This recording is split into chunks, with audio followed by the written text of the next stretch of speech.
I'm going to the garage, Carl said, and looked at his wife. She was knitting. Are you sure? I'm sick of your garage, Samantha looked at him. What have you got against it? When I didn't have a garage, you kept telling me I wasn't doing anything, the man resented. I have nothing against your garage. I just do not understand why you bought it if you have no car or anything else, she looked at him sourly. It will be soon, Carl answered her immediately. Well, we'll see, Samantha smirked as she continued to knit. They had met back in high school, he'd pull her pigtails, and she'd scold him. And when they were in senior year, Carl once sat down at her desk and offered to help her do her algebra homework. Samantha really appreciated that at the time. She looked at the guy and didn't understand how she hadn't noticed it all these years. At the graduation situation, the young people were already dancing together.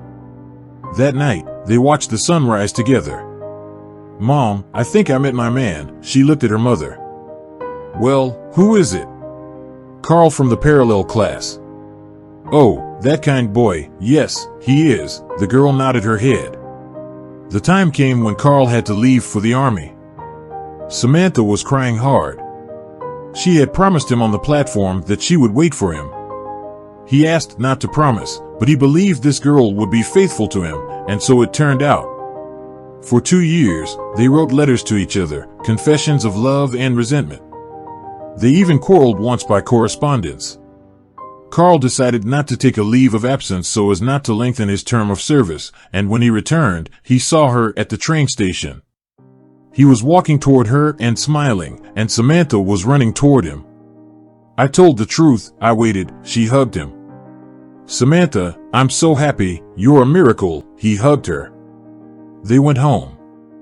Carl's mother knew that her son was coming and was preparing a surprise for them. Mommy, hi, the boy hugged his mother. I missed you so much.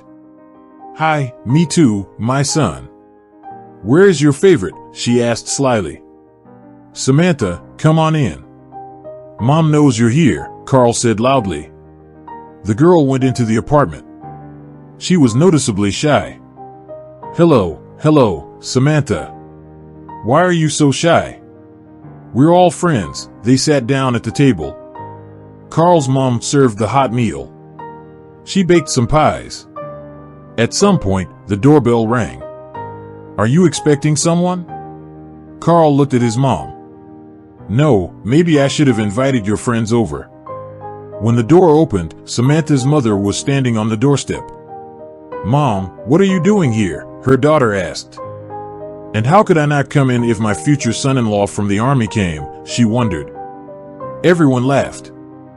They invited the woman to the table. Everything was cordial and homely. Here, take the keys. Carl's mother handed him a bunch of keys. What is it? While you were in the army, I collected money and bought you an apartment. Thanks, but I can earn my own rent. Oh, come on, you have time to earn it. It's only a studio apartment, the woman smiled, stroked her son on the head. Thank you, it's very generous, and most importantly, a very necessary gift, smiled Carl. You're welcome. I think you'll like it. Maybe you will get married soon now that you have a place to live. Carl took out a small ring from the inside pocket of his tunic. Samantha, will you be my wife? The girl began to cry. She had not even expected it, to be honest. When I went to pick you up at the station, I thought you would say something bad to me, she said and lowered her eyes. Come on, I love you. We communicated so much. You wrote me so much in letters. He took her in his arms and smiled. I love you, she whispered. And I love you, you have no idea, the boy hugged her. The mothers looked at each other. There were tears of happiness in their eyes. One thought that her son had found a very good soulmate, and the other thought that her daughter had found her rock wall behind which she could feel comfortable. Sir, when is the wedding? Carl's mom asked. In a month, probably, said the boy. He had no idea what the timeline was. Samantha sat in silence. She lowered her eyes and listened quietly. Why don't you say something, my daughter? You have to be happy, cheerful, her mother touched her hand. I do not know. I'm so happy I don't even know what to say. This evening went very well. Samantha even thought it was not true what they say about mothers-in-law. Hers was very good. They didn't buy a wedding dress because Samantha's mother knew how to sew. Out of plain white fabric, she made her daughter a nice white dress. She bought white shoes and a veil to go with it. The wedding was very modest, just signed. The mothers were present, Samantha's friend and Carl's friend were also present. I don't need anything else, Samantha smiled at her new husband. Neither do I, as long as you are here, Carl hugged her. God, could it really be that good? She could not believe it. Well, apparently it can, Carl shrugged.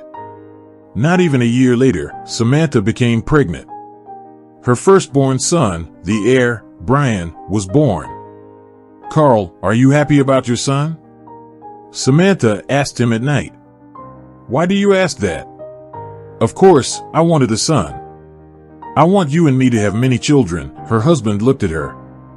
Everything was very good. If the baby cried at night, Samantha would get up to him the first time, Carl the second time. There were no disagreements in the family. The husband helped the young mother with everything. After a while, Samantha gave birth to a baby girl. You said you want another heir, Samantha laughed. Yes, but I already have an heir, and now my favorite princess has been born, Carl answered smiling. The daughter was taken care of by everyone, her grandmothers, her husband, and even her older brother thought he was a little bigger. The girl was named Layla. Lila cried her brother. Layla, her mother corrected him and stroked his head. She crouched down, feeling a heaviness in her lower abdomen. Layla was only a year old. Samantha was very afraid that she was pregnant again, and it turned out she was. Carl, I'm pregnant again, she looked at her husband. So, that's good, there will be an extension of the lineage, that's our future, you should be very happy, her husband looked at her. And again, a son was born, and again, the father was happy. But Samantha was not so happy with 3 children as she had been with her first because her husband was always at work. She had to do everything on her own. The only thing that helped her was a weekend trip to her grandmother's house. The eldest son, Brian, was left with one grandmother, Layla with another, and the third, Andrew, was taken with her. My dear, are you tired? The husband looked at her in the evening. No, I'm fine, Samantha answered, though it wasn't true. Why don't we go to the restaurant and leave the boys with their grandmothers? Let them spend the night there, and we'll get some rest, Carl suggested. No way, can we go to restaurants now? A house full of kids, time went on. The parents weren't getting any younger either. The time came when Brian had to go to first grade. Layla was also drawn to follow her brother, soon she would be B2, and the younger Andrew wasn't far behind them. You know, I'm so tired, Samantha would sometimes sit down on the couch and say to her husband, and you think I'm not tired? You stay home all your life on maternity leave, and I work like hell. I don't have enough money, but what else can I do? He looked at her, and what should we do? She nodded her head, I do not know, just turned away. Carl, the love they had in the beginning seemed to be gone, but they still continued to hold on to each other. A neighbor suggested buying a garage. Carl said one evening, what do you need it for? Samantha did not understand. Well, if we have a garage, we'll have a car, he answered optimistically. It's just like a single girl buying slippers and putting them at the front door, and soon she'll have a man, she said sarcastically. Well, why do you say that? Carl looked at her. You're not home all the time, and now this garage, you'll start doing things there, and I won't see you at all. All right, if you want, you can go there with me. No, I don't want to.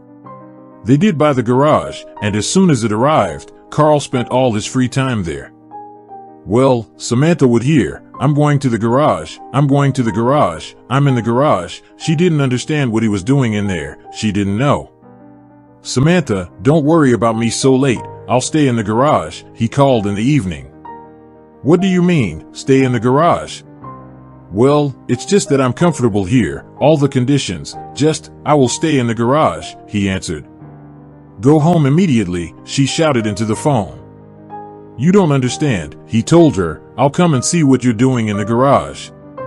Okay, I'll be right there. At some point, Carl began to travel frequently on business trips for his work. Will you pack my bags for me? Carl watched Samantha as she fried pancakes. Sure, but did they send you on another business trip? She was already doubting his words. Yes, do you not believe it? He couldn't understand. I do not know what to believe and what not. His wife looked at him with distrust. If you don't believe me, then call my boss. Carl gave her the phone. I'm not calling anywhere. Samantha put the phone away with her hand and quietly gathered his things. Once again, one car left. She called her friend Laura. Hi, do you want to get some rest today? She said. Sure, but you always put the kids first. You never went on rest with us, she answered. Well, today is the day I will, Samantha told her. She called her mother and asked her to stay with their children because Carl had left and she wanted to meet her friend. Sure, bring them to my place. I'm always glad to see them, Mama replied. The problem with the children was solved, and Samantha and her friend met at the cafe. Listen, Laura, you know my husband is always out at the garage. I don't understand. If he had a car and was fixing it up there, I wouldn't worry, but he doesn't have a car. She looked at her friend. You just have to check it out, go to the garage, and find out what's going on, Laura advised her. Will you help me? Samantha asked. Of course, she smiled. That same evening, they took the keys to the garage and went there. When they opened the door, an empty space opened before them. There were shelves nailed on the sides, all very well equipped. There was a large leather couch against the wall. He told me he often rested here with his friends. Samantha looked at her friend. Well, look at the furnishings, she showed her hands. Yes, I can see it now. Good job on the shelves, but we don't even have anything to put in here, Samantha reasoned. Okay, come on, did you bring champagne? Sure, Samantha pulled out 2 bottles of champagne and took out some plastic cups. They immediately opened it, poured, and drank. It's nice here, Laura said. They've got a grill here, and you can grill some meat. The couches are soft, Samantha nodded. Maybe they bring girls over here, asked her friend. If there were girls, I'd know, Samantha frowned. Well, I don't know. If some friends of mine had it so good in the garage, I probably wouldn't mind coming here, Laura laughed. Come on, let's toast towards beautiful ones. Samantha walked up to her. Oh, look, what's that glittering on the wall? Asked her friend and walked over to the spot. I don't know, maybe it's jewelry, shrugged Samantha. I wish I had jewelry like that at home. Laura touched it. Just as she did so, something crunched somewhere. What is it? Samantha looked at her. I don't know, she shrugged. It feels like the walls are coming apart, said Samantha. Oh, you don't say. All the garages here are connected to each other, said the friend. Still, let me try. Samantha walked over to where her friend was standing. She grasped the shiny surface with her hands and turned it as far as it would go. The wall turned slightly. I told you there was something here. Samantha's eyes widened. Yes, I just didn't expect that. Laura was shocked. They pushed past the wall and saw a brightly lit room. There was a nice bed in the room, a desk with a computer on it, and a chair. There was also a TV on the wall, a shower stall, and a bio toilet. Maybe this is your husband's office, suggested Laura. No, he has an office at home. Why would he need it? She shook her head. Who's there? A child's voice rang out. Oh! Laura shrieked. Who was that? Samantha asked. It's me. The boy got up from under the covers. Who was sleeping on the bed? Why did you turn the lights on in here? My God, what's going on in here? Laura didn't understand. I don't understand either. Tomorrow Carl will come, and I'll ask him. Samantha looked at her with big eyes. Are you all right? Laura ran off to the boy. Yes, I'm fine, he nodded, blinking his eyes. Doesn't anyone keep you here? Laura sat down and asked him. No, no one's keeping me here by force, the boy answered. Then what are you doing here? Samantha asked him. Sleeping, the boy looked at her. That much is clear. Tell us the truth. If someone is keeping you here, we'll let you out now, and no one will hurt you anymore, Samantha spoke in a very quiet, calm voice. I'm all right. I'm waiting here for Daddy, the boy answered. The women looked at each other. They were shocked. What shall we do now? Samantha turned to him. Just get out of here and close this door, he answered. But we can't leave you here. You're sitting windowless, doorless in one stuffy room. They looked at him. That's my problem. I'm fine with it, he said. How did you get in here in the first place? The boy told them. We have keys. Samantha twirled the bundle in her hands. The girlfriends went out. All done. As they were in the garage, they returned home. Samantha sat in the kitchen. She couldn't wait for her husband to come back. When finally the key and the door turned, she was already standing in the hallway. Hi, what are you doing up? I'm waiting for you. Samantha looked at him with tearful eyes. What's wrong? He came over and hugged her. Carl, you and I have lived together for so many years. We have 3 children who need care. They want their mommy and daddy at home. Why are you doing this? I thought you were busy, but you... She couldn't get it through. You what? He didn't understand. You. She looked at him. I went with Laura to your garage today. You have a secret room in there. What are you doing now with that little boy? Samantha screamed. She couldn't calm down. Tell me what you thought. What was I supposed to think? You kidnapped a boy, and you're enjoying your pleasures with him, his wife answered him. What are you, stupid? He grabbed her by the shoulders. What am I supposed to think? You have a secret room in your garage, a little kid sitting there. He's got everything. He hasn't told us anything. He doesn't want anything. So, I can only come to one conclusion, his wife screamed in tears too. Let's sit down, and I'll explain everything. Carl took her by the shoulders and put her on the bed. Listen to me, but don't swear. Her husband put his arm around her shoulders. Well, tell me already, she urged him. Understand me if you can. A tear ran down his cheek. When you were pregnant the first time, my friends and I went to a cafe, and at one point, some girls came up to us. We got to know them, had drinks together. It was fun. Somehow, one of them happened to be on my lap. At the end of the night, we were just talking, but it didn't look like anything was going to happen. But when everyone started to go home, I drove her up to the driveway, and she offered to come in. I didn't say no, and I went. Carl looked down at the floor. Are you telling me that while I was suffering, giving birth to your son, you were cheating on me?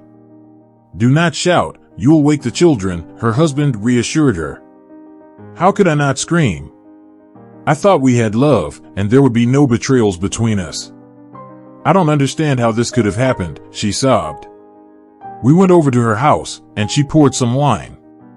We had a glass each. I woke up the next morning in her bed. He looked into his wife's eyes. So, did you go on seeing each other? Samantha was standing in front of him with her hands at her sides. No, I never saw her again, but I found out years later that I got her pregnant. I don't know what had happened to her, but she'd given up a baby in the maternity ward. I rushed out to find him. There was a lot to do, and by some happy coincidence, I found out that David was in an orphanage. I went there right away. Carl stopped talking. And what did they tell you there? Samantha couldn't wait. They said they wouldn't give the baby away. If I want to adopt him, my wife and I have to go and get all the papers and officially adopt the boy, he said and looked at his wife scared. Every day, I went to that orphanage, watched the kids play on the playground. We had already gotten to know the boy. Whenever he saw me, he would run to me, and we would talk through the bars. Well, tell me more. What are you waiting for? It's been a month. She couldn't wait for his answer. Yes, I'm sorry, to you then, I bought the garage. No one suggested it to me, just a plan matured in my head. I quickly found a note that someone was selling a garage near our house. I spent a long time there, setting up a room for him.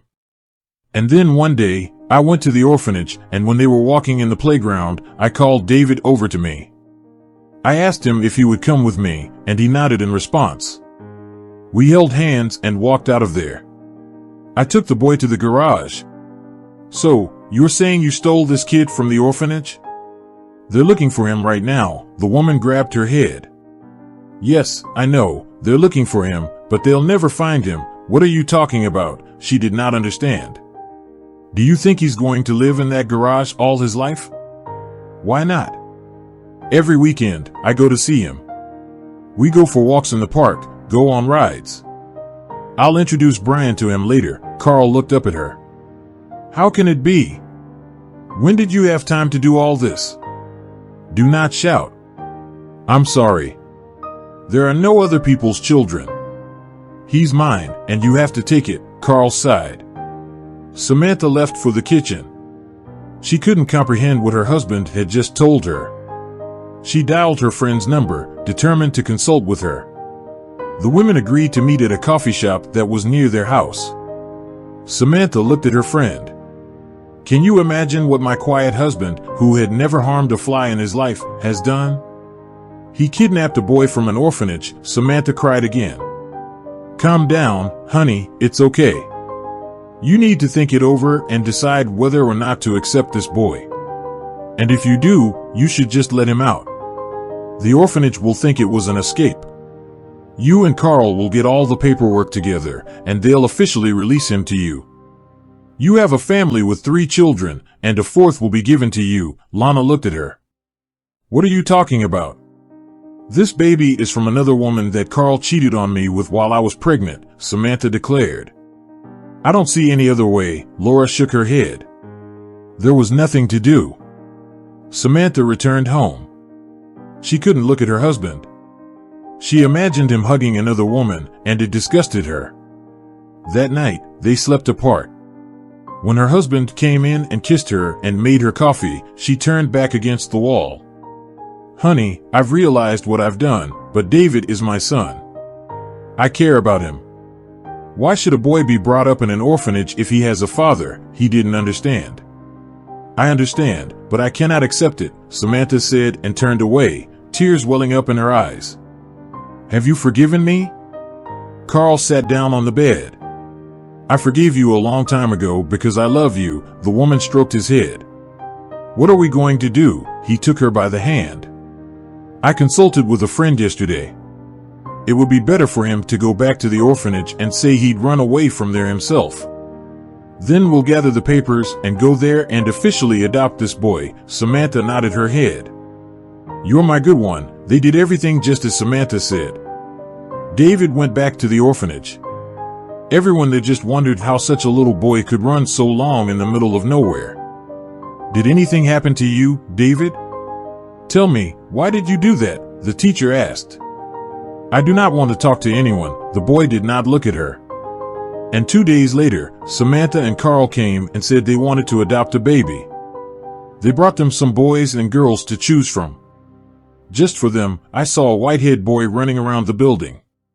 We'd like to talk to him. Come, Paul said. He's a troubled kid. He ran away from us a while ago. He came back yesterday. If you adopt him, I can't guarantee that he won't be a problem, the woman said. Then she looked at them. I insist that we talk to the boy. Very well. Please call David, she said to the woman at the door. All right, she nodded and went away. A few minutes later, she returned with David on her arm. The boy looked at his father. He knew him and was not afraid.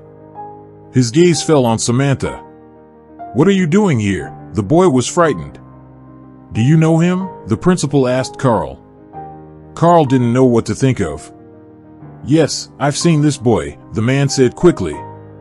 The kid was begging outside the store, and I was buying him candy. Oh, I see, the principal nodded her head. So, are you okay with us adopting David? Carl turned his attention back on himself. Get the paperwork together, and we'll be happy to help you, the woman said. Okay. And when can we pick him up? Samantha looked at the principal. When you have the paperwork done. But in the meantime, you can take the boy for a weekend to get to know him better, the woman said. What a nice place you have here. David looked around in the kitchen.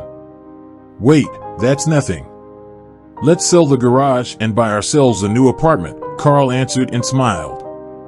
In the evening, the whole family got together. Also, all her grandmothers came. They were very surprised by the events that happened in the family. Well, Carl, you made a mess, his mother-in-law looked at him. Yes, I agree, it was my fault. But if it hadn't happened, David wouldn't be in our house right now, he stroked the guy's head. The papers were collected. David was officially adopted. Carl even had a DNA test done to prove to everyone that this was his real son. Somehow, it just happened that the money came out of nowhere. Carl got a good order, and after completing it, he was given a bonus. It was enough to add on and buy a bigger apartment after he sold it. Are you not going to sell your garage? His wife looked at him. Let's wait, let it stand, Carl waved his hand. All right, suit yourself. But be warned, I know about your secret room, she wiped her finger at him. Enough about that, Carl lowered his eyes. He was ashamed of what he had done. The years passed. The children were in school. Brian and David were in the same class. One day, Samantha saw that her eldest son had a black eye. Did you have a fight with someone? She asked Brian. Don't pay attention, her son waved. How is it not paying attention? David, did you see who he was fighting with? The woman turned to her other son. I didn't see anything, he muttered. 2 weeks passed after this conversation. In the evening, Samantha cooked for them in the kitchen.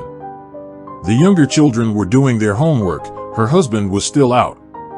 I'm here, Carl said from the hallway. Have you seen Brian and David in the yard? The woman asked worriedly. What do you mean? They haven't come back from school yet, Carl shook his head. No, I haven't seen them, but I'll go look in the yard. Carl put on his shoes and left the apartment. There was no one in the yard, but it was too early to panic. He came home and said that the boys were at an age where they could go for a walk. He went into the kitchen and sat down to dinner. Samantha put his food down, made him some tea, and sat down on the stool herself. Carl could see that she was worried. Don't be so worried, he took her hands. My darling, you know my heart is not in place. Do you think something happened? He didn't understand. When night fell, and the boys still hadn't come home, everyone was getting worried. The grandmothers were gathered in the apartment, the children were awake. We have to call the police, Samantha cried. Come on, they'll be back, and we'll be famous all over town, her mother-in-law said. My son is missing, don't you understand? Screamed the woman. Okay, not at her, her mother-in-law said. They called the police. They arrived at their apartment 10 minutes later. They took all the statements and pictures of the guys and left. No one showed up during the night. In the morning, a shattered David came home. David, where have you been, and where is Brian? Samantha fell to her knees in front of him. How should I know where your Brian is? I haven't seen him at all. He brushed her off and wanted to go to his room. No, wait, she took his hand. Have you not seen him?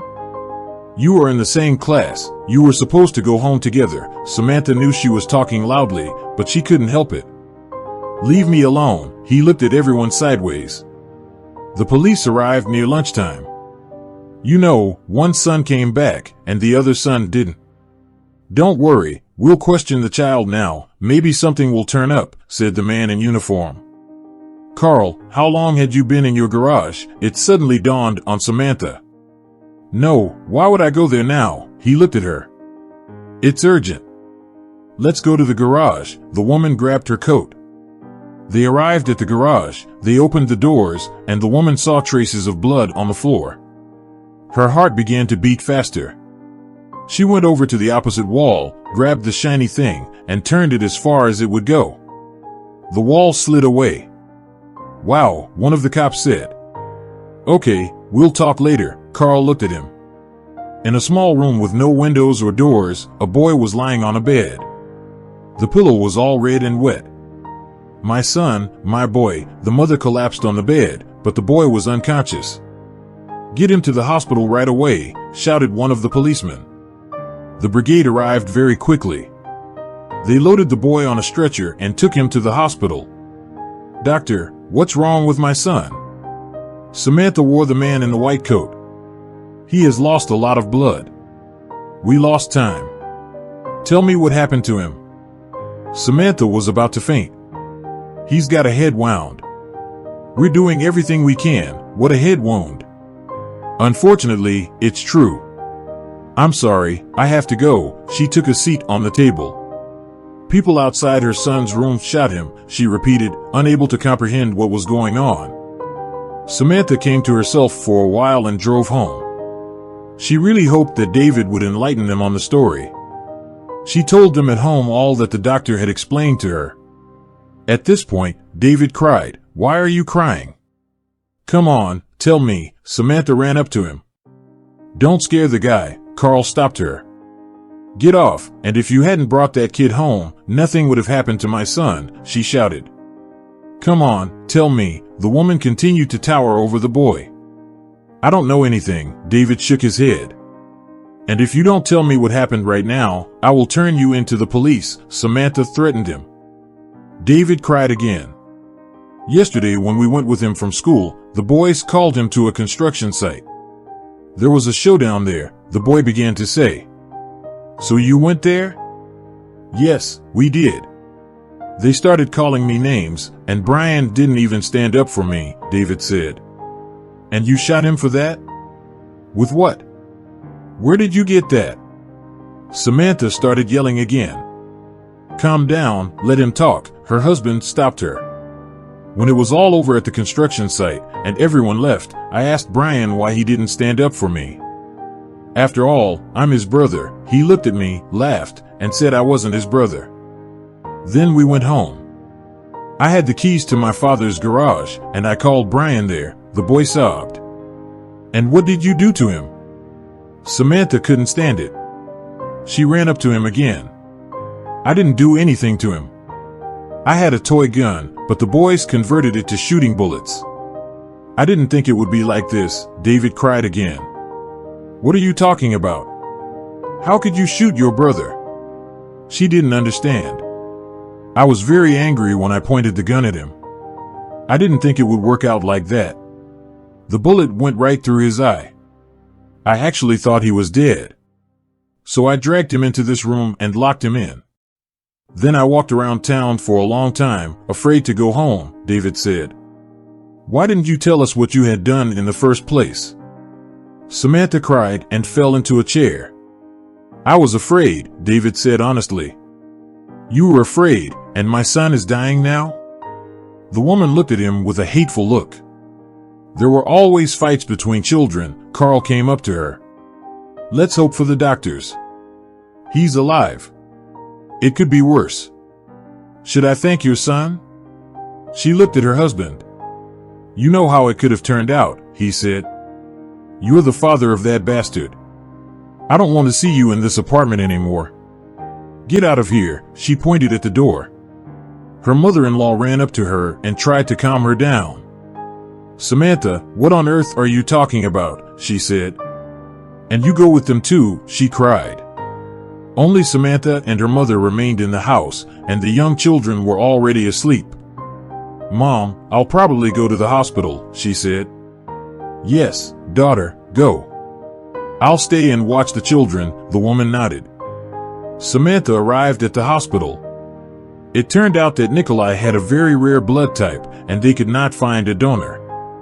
She called Carl, among others. "Look, David has the same blood type," Carl said. "When we took the DNA test, they told us that my son had a very rare blood type." "Bring him here right away," shouted the woman. When David was brought to the hospital, it turned out that he and his brother had the same blood type, so he donated to his brother. A few days later, Samantha was allowed to visit her son. He was moved from the ICU to a regular room. Brian, are you okay? His mother ran up to him. Mom, I'm fine. Don't blame David, it's my own fault. I'm better now. He straightened the bandage on his head. How can it be okay? You could have lost an eye. Thank God you're alive, cried Samantha. That's what I needed now. I'll know not to behave that way. Her son looked at her. Samantha sat by the bed crying. She did not know what to do next. Mom, she heard her daughter's voice. Layla, how are you here? She did not understand. Grandma brought us here. The faces of relatives were already peering into the room. All right, come in. I think Brian will be happy to see you all, Samantha nodded. When everyone was in the room, the door opened again, and her mother-in-law came in. Can I come in? She asked and looked at her daughter-in-law. Of course, come in, she smiled. At the very end, they were joined by Carl and David. At first, Samantha frowned, but when she realized that there was nothing that could be done, she changed from anger to mercy. Hello, the doctor entered the room. He did not take his eyes off some papers. Hello, greeted them all together. The doctor even jumped a little. Oh my God, what a big family you have, he patted the boy on the shoulder. What do you say? Samantha looked at the doctor. It's all right, the eye is intact. The metal ball missed, didn't hurt the apple itself, the doctor concluded. That's good. Samantha buried herself in her son's arms and kissed him. I think you will be able to take him home in a week, the doctor smiled. That's very good news, Samantha exhaled. Now go, Brian needs rest, the doctor said quietly. Samantha gave her son one more kiss, and they all left the room.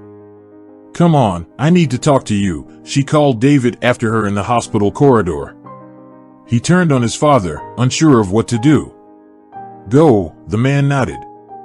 Samantha and David stepped back. She sat him down on the table. She knelt down to be at the same level with him. I'm sorry I snapped, but you have to understand I was very afraid for Brian's life. Look, you have parents now. You're not alone in this life anymore. From now on, no matter what happens to you, you can always come to us. You don't have to hide anything. We are your closest people. We will always understand and support you, she told him, and he just nodded. David, look at me, she shook him. Okay, he looked up, his eyes full of tears. Mom, I'm sorry. I love you, these warm words the woman heard from the boy for the first time. She put her arms around him, and they cried together. We are family, no matter what happens. We must always be together, she told David. Let's go to the others.